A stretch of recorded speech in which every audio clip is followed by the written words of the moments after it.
لا حول ولا قوة إلا بالله العلي العظيم أعوذ بالله السميع العليم من الشيطان الرجيم بسم الله الرحمن الرحيم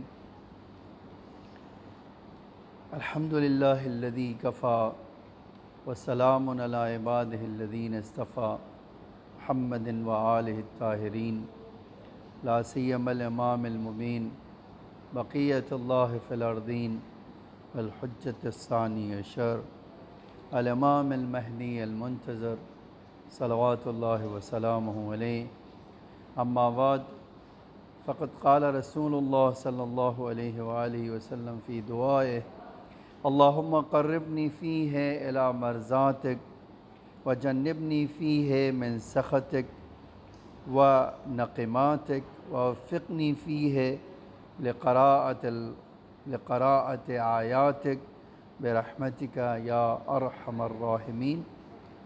عزیزان گرامی، معزز سامعین، ہم نے ماہ مبارک کے رمضان کے دوسرے روزے کی دعا کا ایک حصہ کل آپ کے سامنے پہلا پڑھا تھا، جس میں ہماری بات اسی پہ آ کر ختم ہو گئی تھی کہ اللہم قربنی فیہ الی مرضاتک، کہ جب ہم یہ دعا کرتے ہیں کہ اے اللہ آج کے دن مجھے میری قسمت میں مجھے عطا کر دے تیری رضا، تیرا قرب عطا کر دے، اپنی رضا مجھے دے دے یا مجھے قریب کر دے اس سے، تو اس کا مطلب کیا ہوتا ہے؟ کل ہم نے اس کے اوپر مفصل بات کر لی۔ یہ تو نہیں کہہ سکتے مفصل، لیکن ہاں ہم نے اس کی کافی حد تک وضاحت آپ کے سامنے کی۔ آج ہم یہ دوسرے جملے کی طرف جائیں گے، اور جس میں ارشاد ہوتا ہے وَجَنِّبْنِ فِيهِ مِن سَخَطِكَ وَنَقِمَاتِكَ، اور اے اللہ مجھے پرہیز کرنا دور کر دے، اے اللہ آج کے دن مجھے پرہیز کرنے کی طاقت عطا کر، مجھے دور کر دے ان چیزوں سے جس میں تیری ناراضگی پائی جاتی ہے اور تیرا عذاب پایا جاتا ہے، مجھے ان چیزوں سے دور کر دے۔ حقیقت میں خداوند عالم نے جہاں ہمارے لیے یہ تاکید کی ہے کہ تم اپنی زندگی میں قرب خدا حاصل کرنے کی کوشش کرو، وہیں ایک جملہ میں نے حدیث کا دیکھا جس میں آیا کہ افضل ترین تقوی یہ ہے کہ تم گناہوں سے دور رہو، بڑا تقوی یہ ہے کہ انسان اپنے آپ کو گناہوں سے دور کر لے۔ اور دیکھیے یہ جو ہے، کل ایک بات ہم نے کہا تھا کہ قرآن کہتا ہے کہ کامیابی کا تصور اسی وقت ہے جب انسان اللہ کی مرضی حاصل کرے، اور ایک جملہ نامکمل رہ گیا تھا، اسی میں جوڑ سکتے ہیں کہ ہم دوسری طرف سے گناہوں سے دوری اختیار کریں، ان چیزوں سے اپنے آپ کو محفوظ رکھیں جو خدا کے عذاب کا سبب بنتا ہے۔ اچھا، یہ دونوں چیزیں کب حاصل ہوگی؟ جب انسان کے پاس دو چیز ہو، ایک اللہ کی توحید اس کے دل میں مضبوط ہو، کہ جب ہم یہ کہتے ہیں اشہد ان لا الہ الا اللہ، تو اس کا مطلب یہ ہم سمجھتے ہوں کہ ہم کیا کہہ رہے ہیں، اور دوسری طرف ہمارا ایمان جو ہے قیامت پر مضبوط ہو۔ اگر ہمارا ایمان توحید پر مکمل ہوگا، توحید پر قوی ہوگا اور قیامت کا یقین ہوگا، تو ہم یہ دونوں چیزیں خود بخود لینے کے لیے آگے بڑھیں گے۔ آپ دیکھیے تاریخ میں ہمیں ایسے بہت سارے لوگ ملتے ہیں جو انہی دو قانون کی بنا پر یہ دونوں چیزیں ان کو حاصل ہوئیں، اللہ کی مرضی اور گناہوں سے دوری، سخت۔ میں ایک آپ کو دیکھیے، دنیا میں آج جو ہے اٹریکشن کا سبب جو ہے بہت ساری چیز ہے، دنیا کی چمک دمک۔ میں نے ایک جگہ دیکھا کہ آخری جب زمانہ آئے گا تو بڑی عجیب حدیث ہے کہ تین چیزیں اس وقت عام ہوگی، اور آج میں سوچتا نہیں ہوں، پاتا ہوں کہ اماموں نے جو یہ بات ہمارے کئی ہزار سال پہلے کہی ہے وہ کتنی دور رس نظریں ان کی تھی، وہ کیسے غیب کی باتیں جانتے تھے، اور کتنا ایسا لگتا ہے کہ جیسے امام دیکھ رہے ہوں اور یہ فرما رہے ہوں۔ وہ کیا فرماتے تھے؟ جب آخری زمانہ ہوگا تو لوگوں کے ایمان اتنے کمزور ہوں گے، اتنے کمزور ہوں گے کہ صبح جائیں گے ایمان کے ساتھ، شام کو بے ایمان پلٹ کر آئیں گے۔ یہ آپ دیکھیے۔ دوسری بات جو ہے، کہتے ہیں ان کا جو ہے دماغ جو ہے فکری لحاظ سے بالکل منتشر ہوگا، وہ ان کی فکر اور عقیدہ جو ہے نا بکھرا ہوا ہوگا، آج کچھ کہتے ہوں گے کل کچھ کہیں گے۔ اور تیسری بات جو میں سنانا چاہتا ہوں وہ بہت بھیانک ہے اور ہمیں دکھائی دیتی ہے۔ وہ کیا ہے؟ وہ یہ کہ دنیا کی چمک دمک پر اکثریت ٹوٹ پڑتی ہوگی۔ حتیٰ روایت کا جو جملہ ہے، اور ایک مثال میں اس کے لیے لانا چاہتا ہوں، یہ بلی جو ہے نا بڑی ایک عجیب خصوصیت رکھتی ہے۔ وہ کیا ہے؟ چند قطرہ پانی ڈالو نا تو اپنے آپ کو بچاتی ہے پانی سے، 2 قطرہ 4 قطرہ بھاگنے شروع کرے گی ادھر ادھر۔ بارش کا پانی آئے گا تو اتنی تیزی سے بھاگے گی کہ اپنے آپ کو چھپا لے۔ لیکن وہی بلی اگر تالاب میں مچھلی دیکھ لے تو چھلانگ مار کے پکڑ لے گی۔ تو کیا آپ کہیں گے اس کو ڈر ہے پانی کا؟ اس کو پانی کا ڈر ہوتا تو تالاب میں چھلانگ مار کے وہ کبھی نہیں پکڑتی۔ روایت میں ہے ایسا انسان ہوگا جو دین کی بات کر رہا ہوگا، جو تقوی کی بات کر رہا ہوگا، جو اللہ کی اطاعت کی بات کر رہا ہوگا، جو اللہ کو خوش کرنے کی بات کر رہا ہوگا، موقع دیکھے گا دنیا میں، چمک دمک دیکھے گا، تو جس طرح وہ ایک جانور جھپٹ کر اپنی غذا تومہ حاصل کر لیتی ہے، یہ انسان بھی اسی طرح چپٹ پڑے گا۔ اس کو کیا کہتے ہیں؟ اس کو کہتے ہیں آپ دنیا کی چمک دمک اتنا ان پر حاوی ہوگی کہ اگر انہیں کہیں موقع نظر آئے گا تو چھلانگ مار کر لے لیں گے، یہ نہیں سوچیں گے کہ یہ اللہ کی غضب کا سبب ہے یا اللہ کی ناراضگی کا سبب ہے، اللہ کے عذاب کا سبب ہے یا اللہ کے عذاب کا سبب نہیں ہے۔ یہ آخری زمانے کی ایک علامت بتائی گئی۔ ایسے میں جب ہم ماہ مبارک آئے اور دعا کریں، اے اللہ مجھے بچا لے، اے اللہ مجھے دور کر دے، اے اللہ میرے اندر طاقت پیدا کر دے، میں ان چیزوں سے اپنے آپ کو دور کر سکوں جو تیری ناراضگی اور تیرے عذاب کا سبب ہوتا ہے۔ میں ایک واقعہ سنانا چاہتا ہوں، آپ دیکھیے۔ اسی اٹریکشن میں سب سے زیادہ جو دنیا میں فساد ہوتا ہے وہ عورتوں کو لے کر ہوتا ہے۔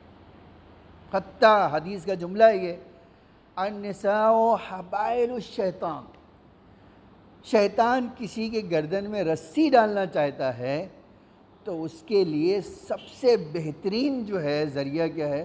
عورتیں ہیں۔ آج آپ کبھی اس بات کی تحقیق کیجئے کہ دنیا میں جو فساد ہوتا ہے وہ اس کی وجہ کتنی حد تک جو ہے کہیں نہ کہیں گھوم پھر کر کا ہوگا، ایک عورت ہوگی۔ لیکن یہ بات جو میرے اس مجلس کو سن رہے ہیں وہ یہ نہ سوچے کہ ہر عورت اس طرح کی ہوتی، نہیں میرے بھائی۔ آج اللہ کہتا ہے، اللہ کا رسول کہتا ہے کہ مومنات، طیبات، صائبات، صائمان، کیا کیا 10 صفت اللہ نے ایسی انہی عورتوں کی بتائی ہے۔ مومنہ ہوں گی، پرہیزگار ہوں گی، توبہ کرنے والے ہوں گی، نمازی ہوں گی، یہ ہوں گی۔ اس کا مطلب کیا ہے؟ جس طرح ایک مرد کے لیے گمراہی کا سبب ہے اسی طرح، لیکن یہاں سے لیکن اس لیے لگائیں، خدا نے عورتوں میں اٹریکشن رکھا ہے، اور اگر نہ ہوتا تو کوئی شادی وادی نہیں کرتا تھا۔ یہ اٹریکشن ہی ہے جو انسان ان کی طرف کھینچا چلا جاتا ہے۔ اللہ کیا کہتا ہے؟ تم جائز طریقے سے ان کی طرف جاؤ، ناجائز طریقے سے ان کی طرف نہ جاؤ۔ اب میں جو سنانا چاہتا ہوں، دیکھیے یہ کتنا مشکل مسئلہ ہے. ہمارے ایک عالم گزرے ہیں جن کو میر داماد کہا جاتا تھا. وہ بہت پائے کے عالم تھے. ان کے بارے میں ایک جملہ ملتا ہے کہ ایران کا جو بادشاہ طہماسپ تھے، جن کا جو ہے کیپٹل اصفہان تھا. شیعہ حکمراں تھے، بادشاہ تھے. ان کے زمانے میں میر داماد اور جو ہے ہمارے شیخ بہائی دونوں اکٹھا ایک زمانے میں تھے. تو شیخ بہائی بھی بہت بڑے مرجع ہے، اور یہ ملا باقر میر داماد جن کو کہا جاتا ہے، وہ بھی بہت بڑے عالم ہیں. اور یہ جو بادشاہ جو تھے یہ بڑے علماء کے قدرداں تھے. تو یہ جو ہے ایک بار ان دونوں کا امتحان لیتا ہے، شیخ بھائی کا اور جو ہے میر داماد کا. تو گھوڑے پہ کہیں ان سب کو لے کر جاتا ہے بادشاہ. تو شیخ بھائی دبلے پتلے تھے اور میر داماد ہیلدی تھے. تو شیخ بھائی جو ہیلدی تھے وہ گھوڑا تیزی سے دوڑاتے ہوئے دور تک چلے جاتے تھے، اور یہ ہیلدی ہیں تو تھوڑا گھوڑا. تو بادشاہ نے سوچا ان دونوں کو آزمائیں ہم. تو کبھی گھوڑا دوڑا کر شیخ بھائی کے پاس گیا کہ دیکھو اتنا کھا کے موٹے ہو گئے ہیں کہ گھوڑا بھی دب رہا ہے. تو انہوں نے بڑا عجب جملہ فرمایا. دیکھیے یہ انسانی کرامت ہے، انسانی بزرگی ہے، انسانی عظمت ہے. کہ انہوں نے پلٹ کے فرمایا، شیخ بھائی نے کہا آپ جو کہہ رہے ہیں وہ صحیح نہیں ہے. آپ بادشاہ ہو لیکن جو آپ کہہ رہے ہیں وہ صحیح نہیں ہے. کہا پھر کیا بات ہے؟ کہا وہ علم کا پہاڑ ہے، جب گھوڑے پہ بیٹھتے ہیں تو وزن سے، علم کے وزن سے وہ دب جاتا ہے. بولا اچھا ایسا ہے؟ کہا ایسا ہے. وہ گھوڑا دوڑا کے ان کے پاس آئے، میر داماد کے پاس، اور اگر دیکھو ایسا دوڑا رہے ہیں کہ گھوڑا جو ہے پھدک رہا ہے. اور اب اس نے یہ جب کہا تو انہوں نے پلٹ کے فرمایا نہیں، علم کا کوئی وزن نہیں ہوتا ہے، علم وزنی چیز نہیں ہے. اب جو وہ گھوڑے پہ بیٹھے ہیں تو گھوڑا اپنے آپ کو اتنا ہلکا سمجھ رہا ہے کہ اڑ رہا ہے، اس میں ان کے کوئی. ہمارے پاس تاریخی ہے کہ وہ بادشاہ اسی وقت زمین پر کودا، اس سے سجدہ کیا کہ اے اللہ میں تیرا شکر گزار ہوں، میں تیرا شکریہ ادا کرتا ہوں کہ تو نے ہمیں ایسے عالم دیے ہیں جن کے دل میں ایک دوسرے کے لیے کینہ نہیں ہے، حسد نہیں ہے. یہ بہت بڑا مسئلہ ہے. اب میر داماد کیسے تھے وہ مسئلہ دیکھیے. واقعی میر داماد جو ہے، اس سے اندازہ لگتا ہے، انسان کو پتہ چلتا ہے کہ میر داماد کا تقوی کیا تھا. جب یہ میر داماد کہلائی بھی اسی لیے، یہ جو ہے قرآنی بھی ہے اور روایت میں بھی ہے اور یہ نیچرل واقعہ بھی ہے. قرآن آپ دیکھیے، قرآن میں پہلے یہ واقعہ بتا دوں پھر آتا ہوں اس بات کی طرف.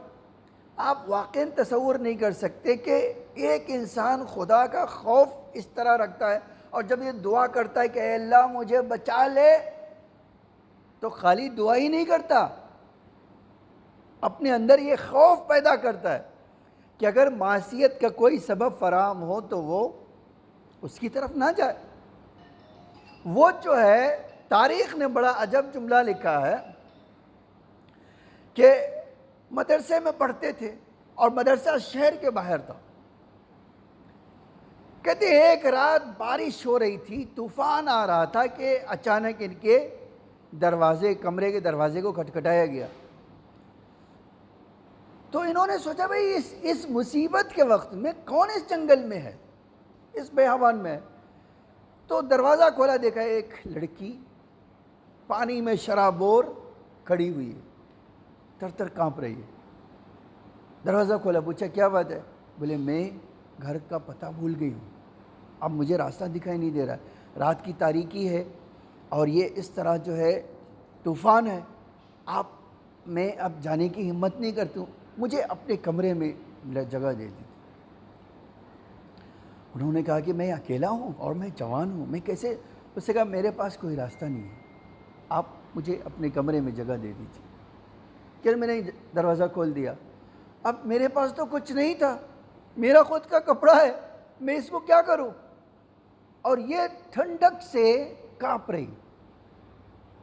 میں نے کیا کیا، اپنا کپڑا نکالا، اس کو دیا، میں نے کہا کہ جاؤ میں ادھر منہ کر لیتا ہوں، تم کپڑے بدل۔ اس نے کپڑے بدل لیا۔ وہ اب ایک ہمارے پاس روایت ہے کہ جہاں ایک لڑکی اور لڑکا ہوگا، شیطان تیسرا خود بخود۔ آج یہ جو روایت ہے، کوئی اپنے آپ کو بہادری نہ دکھائے اس میں کہ نہیں میں بڑا متقی ہوں، میں بچا لوں گا۔ یہ اللہ اور امام کا حکم ہے، امام کی بات ہے۔ تم شیطان کے وسوسے سے اپنے آپ کو بچا نہیں سکتے ہو، تو ایسی جگہ نہ لے جانا جہاں گناہ کرنے کا سبب تمہیں شک ہو، ایسی جگہ ہی نہیں جانا تم۔ اب رات بھر یہ اپنی جگہ پر اس کو دے دیا، وہ سو گئی اور یہ کتاب پڑھ رہے ہیں۔ لیکن وہ لڑکی ہے، احساس تو ہے اس کو۔ کبھی نیند کھلی تو دیکھا کہ یہ بڑا عجیب کام کر رہے ہیں۔ جس چراغ سے پڑھ رہے ہیں اسی چراغ پر ہاتھ رکھ، ایک انگلی رکھ دیتے۔ جب انگلی آگ سے جلتی ہے تو اوف، یہ تو نیچرل ہے۔ درد سے جب انسان جلے گا تو، اور ایک جملہ کہتے ہیں، یہ دنیا کا عذاب آسان ہے جھیلنا آخرت کے عذاب سے۔ صبح تک ان کی 10 انگلیاں جل چکی تھی۔ یہ لڑکی صبح اٹھی، اپنا کپڑا پہنا اور چلی گئی۔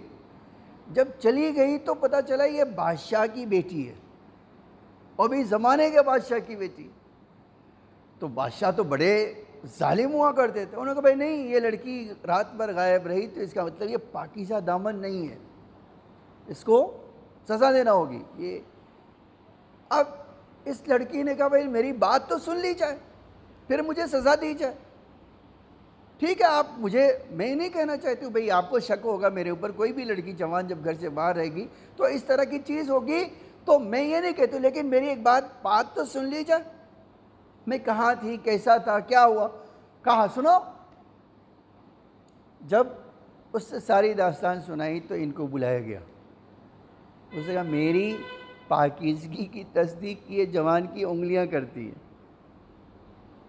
کہ رات بھر یہ جوان اپنی انگلیوں کو چلاتا رہا لیکن میرے قریب نہیں آیا۔ اب جب دیکھا کہ ان کی 10 کی 10 انگلیاں جل گئی ہیں، بادشاہ کھڑا ہو گیا۔ کیا کسی مرد کے اندر اتنا خوف خدا بھی ہے، جہاں کوئی گناہوں کو دیکھنے والا نہیں، وہاں پر اللہ کو اس نے مد نظر رکھا اور یہ کام کیا۔ ہمارے پاس تاریخ ہے کہ اس نے اعلان کیا اب اس لڑکی کی شادی انہی سے ہوگی، اسی لیے ان کو میر داماد کہا گیا۔ آپ دیکھیں یہ ہے کیا اللہ کا نتیجہ۔ اللہ کہہ رہا ہے کہ تم کامیاب بننا چاہتے ہو، گناہوں سے بچو، میں تمہیں کامیاب بناؤں گا، اور جو چیز تم چاہتے ہو وہ عطا کروں گا۔ یہ بڑی عجیب چیز ہے۔ اب سیم اسی طرح کا جو ہے آپ کو کیا ہے، بس تھوڑا سا فرق کیا ہے، جناب موسیٰ جب مصر سے بھاگے، ٹھیک ہے بھاگے، تو بھاگتے بھاگتے آج قرآن کہتا ہے ایک ایسی جگہ پہنچے جہاں دیکھا، کیا دیکھا کہ لوگ اپنی بھیڑ کو پانی پلا رہے ہیں اور دور 2 لڑکیاں کھڑی ہوئی ہیں۔ جناب موسیٰ گئے، پوچھا کیا بات ہے، آپ اپنی بھیڑوں کو، تو ان لڑکیوں نے جواب، قرآن کیا کہتا ہے، جواب قرآن کہتا ہے کہ انہوں نے جواب دیا کہ ہمارا باپ بوڑھا ہے اور ہم ان مردوں کی طرح طاقتور نہیں ہیں، تو جب یہ اپنی بھیڑوں کو پانی پلا کر ہٹ جائیں گے تو ہم جا کر اپنی بھیڑوں کو پانی پلائیں گے۔ جناب موسیٰ نے کہا نہیں، چلو میں مدد کرتا ہوں، میں تمہاری بھیڑوں کے لیے پانی نکال لیتا ہوں۔ جناب موسیٰ نے پانی پلایا، اور پانی پلانے کے بعد بھیڑوں کو ایک درخت کے سائے میں بیٹھ گئے اور یہ دعا کیا۔ کیا خوبصورت دعا ہے قرآن کی، اے اللہ تیرا بندہ اس وقت تیرے خیر کا محتاج ہے، پروردگار میں اپنی طرف سے جو کوشش کر سکتا ہوں میں کر رہا ہوں، میں محنت کرنے سے نہیں بھاگ رہا ہوں، لیکن اے اللہ رب انزلتنی، اے اللہ نازل کر دے کیا چیز، من خیر، ایک اچھائی میرے لیے نازل کر دے۔ یہ کیوں؟ فقیرن، میں تیرا اس خیر کا محتاج ہوں۔ ادھر یہ دعا کیا، آپ دیکھو قرآن کہتا ہے ادھر جناب شعیب کی بیٹیوں میں سے کوئی ایک آئی، اے جوان ہمارا باپ بلا رہا ہے، تم نے جو ہمارے لیے کام کیا ہے اس کی تمہیں اجر ادا کرے۔ جانتے ہیں جناب موسیٰ گئے تو انہوں نے بڑا عجب جملہ فرمایا، انہوں نے فرمایا کہ مجھے اس کام کے لیے کوئی اجرت نہیں چاہیے، میں نے تو اللہ کے لیے کیا ہے، میں صرف اللہ کے لیے یہ کام کیا اور اللہ سے اجرت چاہتا ہوں۔ حتیٰ وہ کھانا کھانے کو بھی تیار نہیں تھے جناب شعیب کے وہاں، کہتے نہیں آپ بدلہ دینا چاہتے ہو، نہیں مجھے کوئی بدلہ نہیں چاہیے، میں اللہ کا بندہ ہوں، میں نے وہ کام اللہ کے لیے کیا ہے۔ تو آپ دیکھیے خوف یہ ہے، اور دوسری طرف محتاج کتنے ہیں، نہ گھر ہے، نہ کوئی پناہ گاہ ہے، نہ کہاں جانا ہے، یہ کچھ بھی پتہ نہیں ہے، اس کے باوجود کیا اللہ پہ بھروسہ کتنا ہے، اللہ تو ہی مجھے خیر دے سکتا ہے۔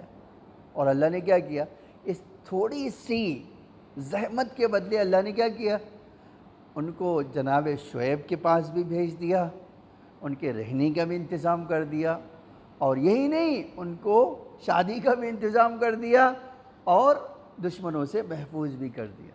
اس کا مطلب کیا ہے، جب میں اور آپ کوشش کریں گے کہ اللہ کی رضا اور گناہوں سے دور رہنے کے، اللہ ہمیں کامیاب بنائے۔ اسی لیے قرآن کی ایک آیت پڑھنا چاہتا ہوں، سورہ مائدہ کی آیت ہے، آپ دیکھیے کیا خداوند عالم نے کس طرح اس سورہ مائدہ میں یہ چیز کو بیان کیا۔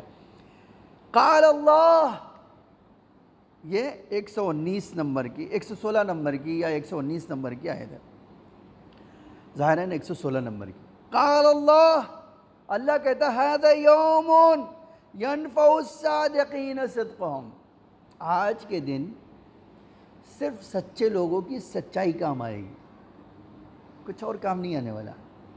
وہ چالاکی، وہ فریب، وہ دھوکہ، وہ غصب، یہ سارا جو ہے کھیل تمہارا ختم۔ آج جو یہاں کام آئے گا تمہیں وہ کیا ہے، تمہاری سچائی، جو تم نے سچائی کی ہو۔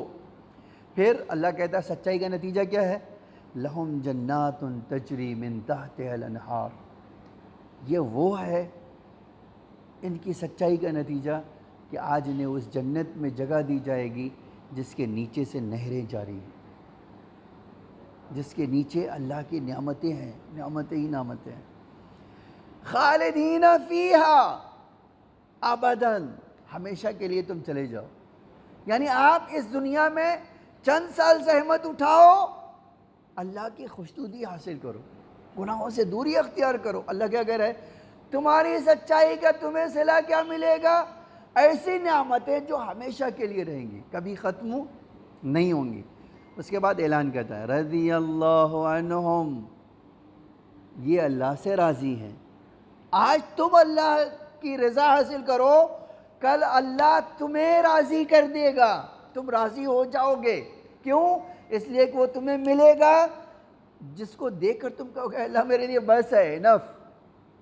وَرَضُوا عَنْهُ، اللہ ان سے راضی، وہ اللہ سے راضی۔ پھر اللہ یہ جو مجھے جملہ سنانا تھا، ذَلِكَ الْفَوْزُ الْعَظِيمُ، سب سے بڑی کامیابی یہی ہے، اس سے بڑی کوئی کامیابی نہیں ہے۔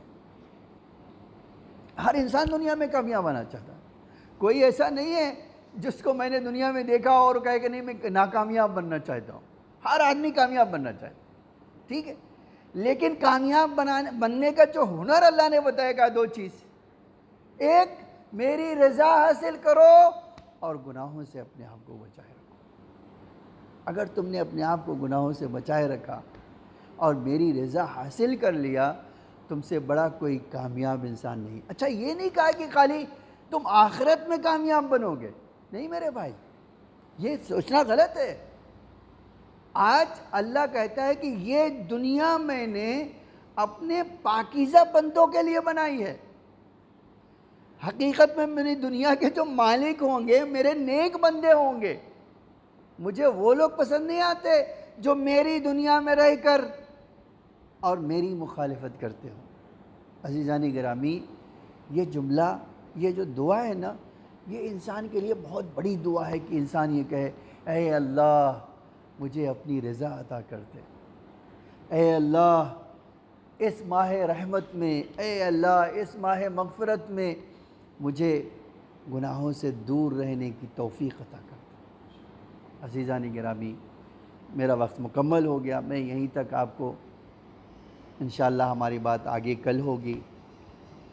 آپ سوچئے یہ دو چیزیں کتنی انسانوں کی زندگی میں اہمیت رکھتی ہیں کہ انبیاء نے ان دو چیزوں کے لیے بڑی سی بڑی قربانی عطا کر دی، جس قربانی کو میں اور آپ تصور نہیں کر سکتے۔ انہوں نے اپنے آپ کو آرے سے کٹنا گوارا کیا، لیکن اللہ کی رضا کو نہیں آنے چاہتے۔ وہ معصوم تھے، گناہ کمی نہیں کرتے تھے۔ آج آپ دیکھیے کچھ انبیاء تو آپ کے اپنے لیے نہیں، خالی دوسروں کو بچانے کے لیے۔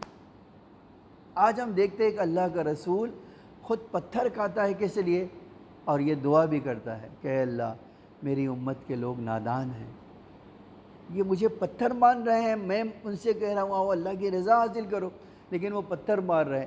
اے اللہ یہ نادان لوگ ہیں، انہیں معاف کر دیں۔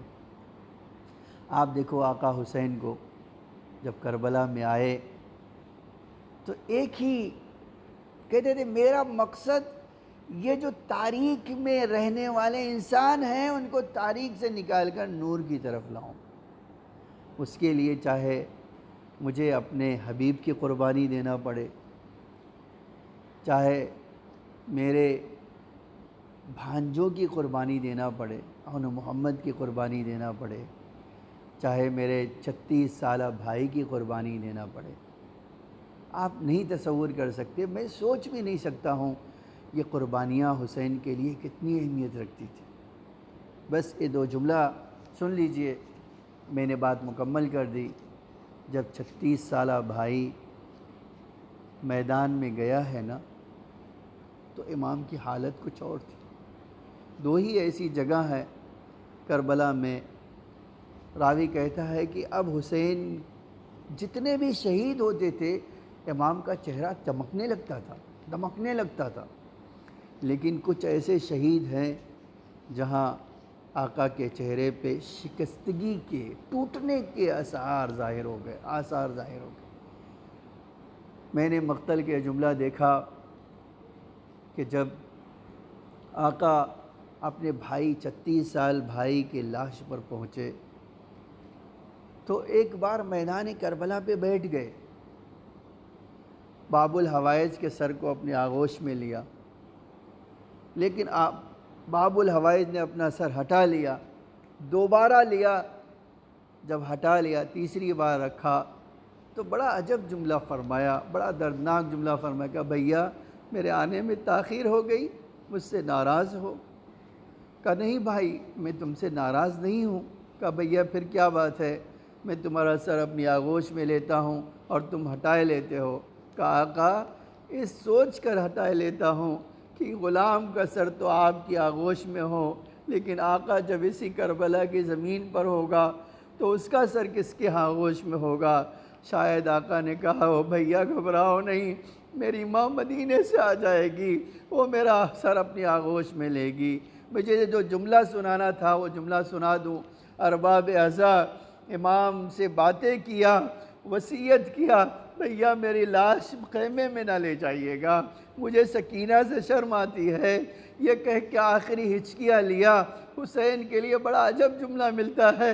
ایک بار حسین باب الحوائج کے سر کو کربلا کی زمین پر رکھا، اٹھے کھڑے ہوئے آسمان کو تکتے ہیں اور اپنی کمر پکڑ کے کہتے ہیں اے اللہ میری کمر ٹوٹ گئی، اے اللہ میرے بھائی کی شہادت نے میری سوچنے کی صلاحیت کو کم کر دیا۔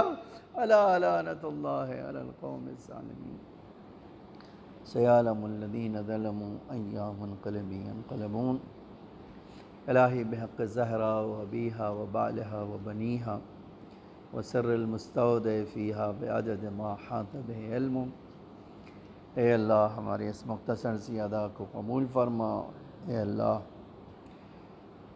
تجھے محمد اور آل محمد کے واسطہ ہمارے ڈھیر سارے گناہوں کو معاف فرما۔ اے اللہ ہم حاجت مند ہیں، اپنی درگاہ سے ہماری حاجتوں کو قبول فرما، ہم سب پر اپنی رحمت و مغفرت نازل فرما۔ اے اللہ اس بلا سے تمام مومنین کی حفاظت فرما، جو بیمار ہیں انہیں شفائے عاجل و کامل عطا فرما، جو اس دنیا سے گزر چکے ان کی مغفرت فرما، انہیں جوار ایماں میں جگہ عطا فرما، شیعان علی پر اپنا لطف و کرم نازل فرما۔ اے اللہ انہیں تمام آفات و بلیات سے محفوظ فرما۔ اے اللہ تجھے محمد اور آل محمد کے واسطہ ہمیں گناہوں سے بچنے کی توفیق عطا فرما، ہمیں نور آل محمد سے مزین فرما، آقا امام زمانہ علیہ السلام کے ظہور میں تعجیل فرما، ہم سب کو آقا کے حقیقی غلاموں میں شمار فرما۔ اے اللہ اس دنیا میں محبت اہل بیت اور آخرت میں شفاعت اہل بیت نصیب فرما۔ ربنا تقبل منا انک انت السمیع العلیم۔